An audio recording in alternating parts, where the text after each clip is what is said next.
வணக்கம். காவிரி படுகை மாவட்டங்கள் தஞ்சாவூர், திருவாரூர், நாகப்பட்டினம். இந்த மாவட்டங்கள்ல 3 போகம் விவசாயம் நடக்கும்.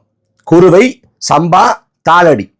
இந்த குறுவை சாகுபடிக்காக ஆண்டுதோறும் ஜூன் 12ஆம் தேதி மேட்டூர் அணை திறக்கப்படுவது வாடிக்கை வழக்கம். ஆனா இந்த ஆண்டு திறக்கப்படலை. ஏன்னா கர்நாடக அரசு தண்ணி தரல.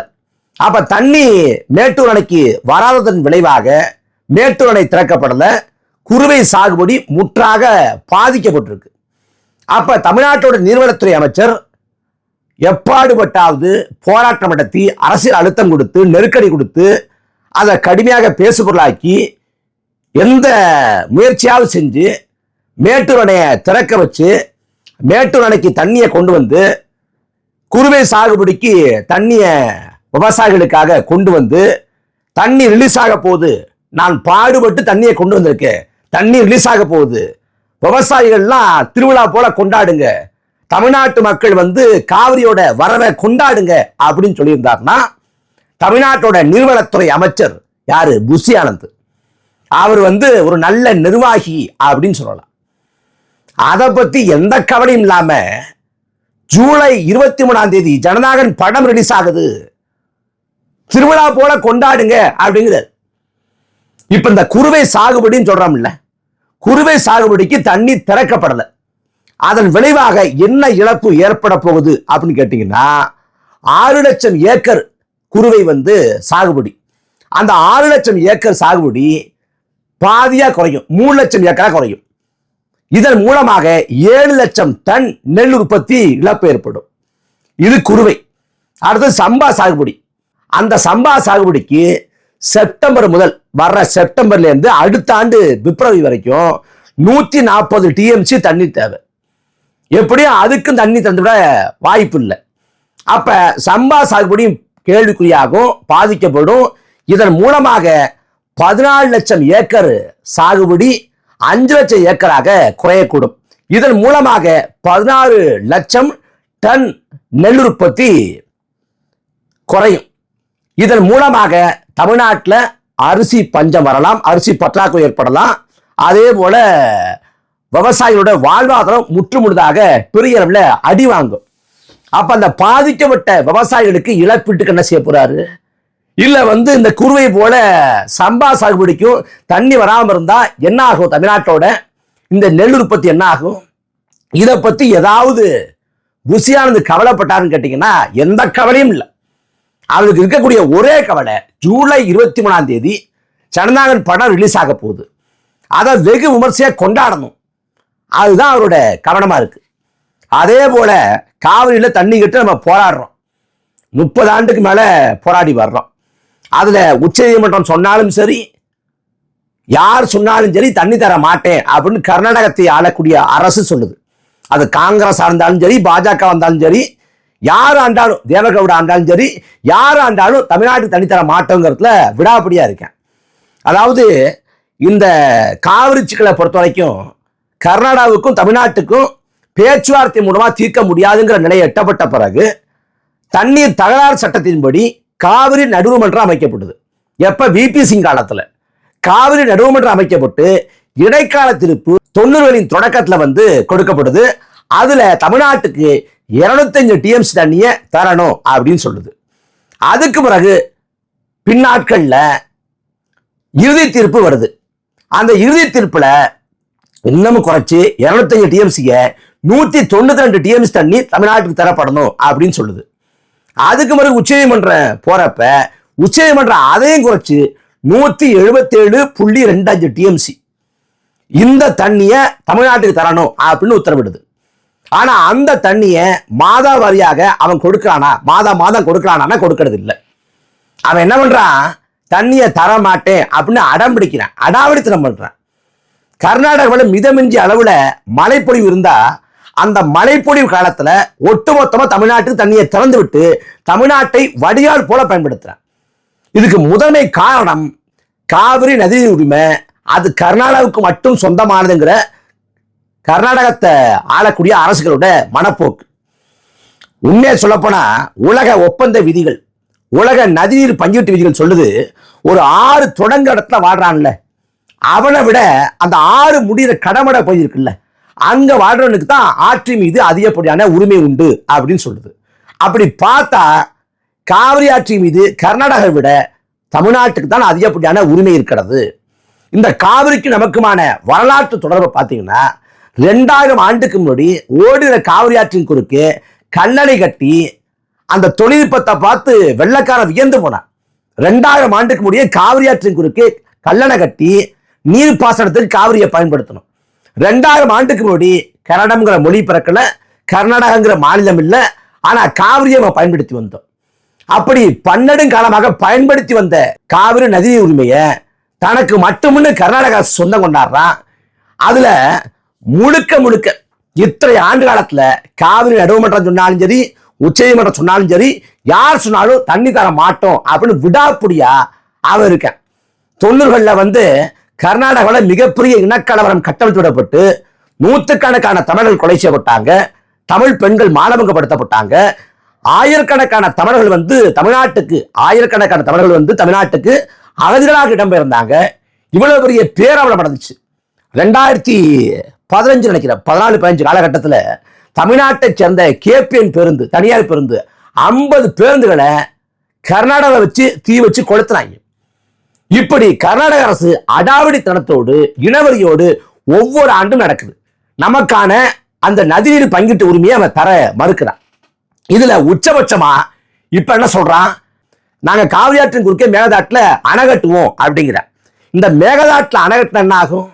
ஏற்கனவே கர்நாடகாவில் கட்டப்பட்டிருக்கக்கூடிய கபினி, ஹேமாவதி, ஏரங்கி அந்த 3 அணைகளும் விதியை மீறி கட்டப்பட்ட அணைகள் தான், அடாவடித்தனமாக கட்டப்பட்ட அணைகள் தான்.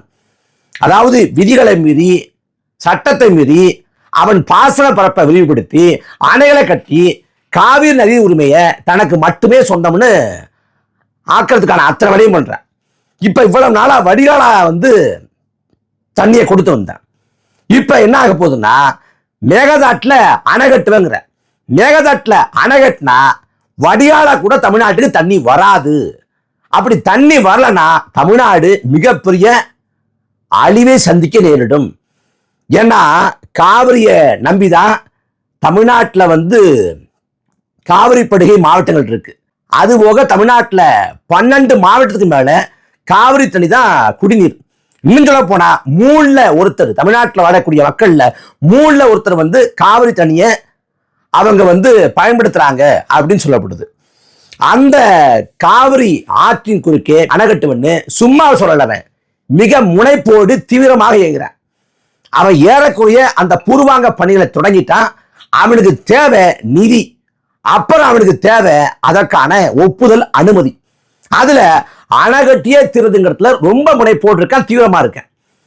அங்க நீர்வளத்துறை அமைச்சராக இருந்தால்தான் TK சிவகுமார். சித்தராமையா அமைச்சரை விட நீர்வளத்துறை அமைச்சராக இருந்தால்தான் TK சிவகுமார்.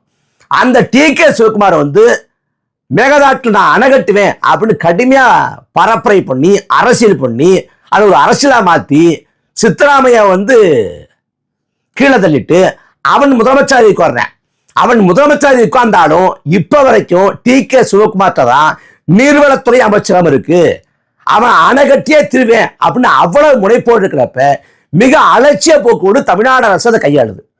இங்க மேகதாட்டுல அணை கட்டக்கூடாது அப்படின்னு தமிழக சட்டமன்றத்தில் தீர்மானம் போட்டாங்க.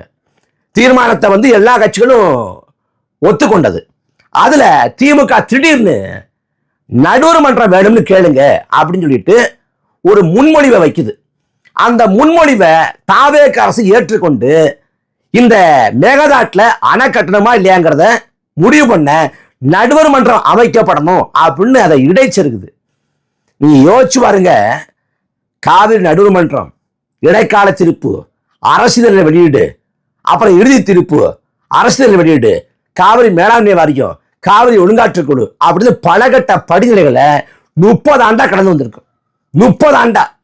இனிமே மேகதாட்டுல அணை கட்டுறதா இல்லையான்னு இவன் நடுவர்மன்றம் அமைச்சு இன்னும் 30 ஆண்டுகளுக்கு அது தள்ளி போகும். இதை விட சிக்கல், ஒருவேளை நடுவர்மன்றம் நீங்க தண்ணியை கொடுத்துருங்க, அதே சமயத்துல அணை கட்டிக்கலாம் அப்படின்னு சொல்லிடுச்சுன்னா சட்டப்பூர்வமாக அதை தடுப்பதற்கான, அணை கட்டுவதை தடுப்பதற்கான கடைசி வாய்ப்பும் பறிபோகும். இவ்வளவு பெரிய ஒரு பேராபத்து இருக்கு. அதனாலதான் இங்க நடுவர்மன்றம் அமைக்கணும் அப்படின்னு சொல்றப்ப கர்நாடக அரசு வந்து எதிர்ப்பு தெரிவிக்கல. இவ்வளவு பிரச்சனைகள் போயிட்டு இருக்கு, இவ்வளவு பிரச்சனைகள். இதை பற்றி ஏதாவது அக்கறை இருக்குதா தமிழ்நாட்டோட நீர்வளத்துறை அமைச்சர் புசி ஆனந்துக்கு? இப்ப இந்த ஜூன் மாசம், ஜூலை மாசம் எடுத்துக்கலாம். இந்த ஜூன் மாசம் கர்நாடக அரசு தமிழ்நாட்டுக்கு தர வேண்டிய தண்ணீர் அளவு 9.19 டிஎம்சி தண்ணியை ஜூன் மாசம் வந்து திறந்து விட்டுருக்கணும் கர்நாடக அரசு. ஆனா அவன் திறந்து விட்டது 2.91, ஏறக்குறைய 10 டிஎம்சி தண்ணி தந்திருக்கணும். அவன் கொடுத்தது வெறும் 3 டிஎம்சி தண்ணி.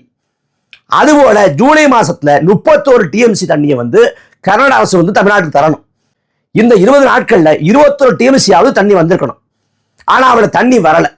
இதுல கடந்த மாசம் வேற 6 டிஎம்சி தண்ணியை வந்து கொடுக்காம இருக்கேன். அப்ப இந்த தண்ணியை கொடுக்கணும் அப்படின்னு அழுத்தம் கொடுக்க வேண்டியது நீர்வளத்துறை அமைச்சர் புசி ஆனந்தோட தலையாய கடமை. அதான் அவருக்கான பொறுப்பு, பணி.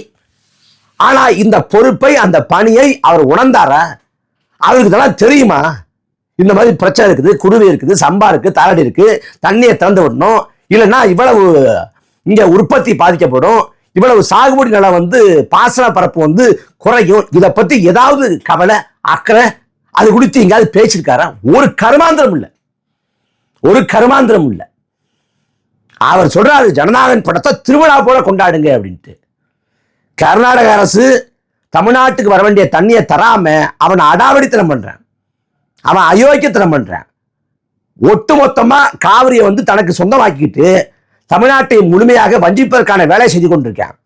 இதை பத்தி எந்த கவலையும் இல்லாம ஒரு தரிகட்ட, ஒரு கேடுகட்ட அரசு இருக்கு. கேட்டா முதலமைச்சர் வந்து அப்படியே கோட்டு போட்டுக்கிட்டு கியூட்டா நடந்தாரு, பார்க்க அழகா இருக்காரு. அவருக்கு யார் சார் 52 வயசுன்னு சொன்னது? வயசே ஆகலங்க, 18 வயசு தாங்க. தமிழ்நாடு நச்சுக்கிட்டு போகுது, தண்ணி கொடுக்கலன்னா இவ்வளவு பெரிய பேராபத்து இருக்கு. இதை பத்தி எந்த கவலையும் படாம ஒரு பக்கம் ஜனநாயகன் படம் ரிலீஸ் ஆகணும், அது கடைசி படம், அந்த படத்துல வந்து அப்படி சம்பவம் பண்ணிருக்காரு, அந்த கிளைமேக்ஸ் எல்லாம் மாத்திருக்காங்க. எங்க போய் சொல்லி தொலைக்கிறது இந்த கொடுமையை? எங்க போய் சொல்லி தொலைக்கிறது? இவ்வளவு நாளா ஆண்டவர்களுக்கு பிரச்சனை தெரியும், ஆனா பிரச்சனையை தீர்க்க மாட்டாங்க. இப்ப ஆடுறாங்க இல்ல, அவங்களுக்கு பிரச்சனையோட அடி நாதம் கூட தெரியாது. என்ன பிரச்சனை, எப்படிப்பட்ட பிரச்சனை எதுவும் தெரியாது. இவ்வளவு நாட்களா நம்ம கோரிக்கை வச்சோம்னா கோரிக்கை ஆண்ட அரசுகள் புறந்தள்ளும், அலட்சியப்படுத்தும், துச்சமான கருதும். ஆனா இப்போது ஆளக்கூடிய அரசு நாம கோரிக்கை வச்சோம்னா கோரிக்கை என்னன்னு புரியாது. அப்படிப்பட்ட பேர்வழியில் கையில அதிகாரத்தை தமிழ்நாட்டு மக்கள் கொடுத்து தொலைஞ்சிட்டான். அதனால நீர்வளத்துறை அமைச்சர் புசி ஆனந்த், இங்க தென்பண்ணை ஆறு இருக்கு, தென்பண்ணை ஆறு, அதுக்கு குறுக்க வந்து கலவரப்பள்ளி அணை அப்படின்னு ஓசூர்ல வந்து ஒரு அணை இருக்கு. நான் போய் அங்க அந்த அணையை பார்வையிட்டேன், பார்த்தேன். அந்த அணை முழுக்க அவ்வளவு நுர பொங்குது, அவ்வளவு நுர, அதுவும் வெள்ளை வெள்ளையா தண்ணி போகுது. என்னன்னு பார்த்தா கர்நாடகாவில் முழுக்க முழுக்க கழிவுகளை திறந்து விட்டு இந்த தென்பண்ணை ஆத்தோட தண்ணியை ஒட்டுமொத்தமா நாசம் பண்ணிட்டான். இந்த நுரத்தெழுந்த தண்ணி, இந்த தண்ணி விவசாய நிலத்துல பாஞ்சா, இது நிலத்தடி நீர்மட்டத்துக்குள்ள போனா ஒட்டுமொத்தமா அந்த மண்டலம் இருக்குல்ல, அந்த பகுதி இருக்குல்ல, அந்த பகுதியோட சுற்றுச்சூழலே சீர்கெட்டு போகும்.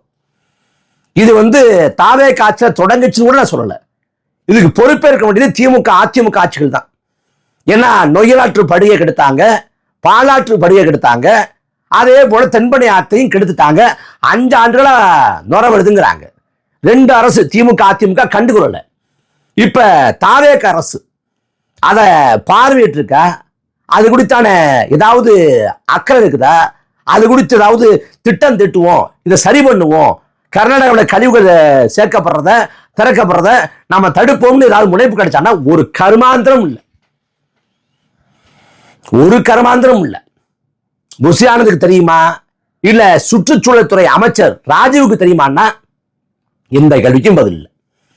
அப்ப களத்துல போராடிய போராளிகளை தோக்கடிச்சுட்டு கோமாளிகள் கையில அதிகாரத்தை இந்த மக்கள் கொடுத்தார்கள். அதற்கான விளைவை அனுபவித்துக் கொண்டிருக்கோம், இன்னும் அனுபவிக்க போறோம். தமிழ்நாடு என்னென்ன கேடுகளை சந்திக்க போகுதோ தெரியல.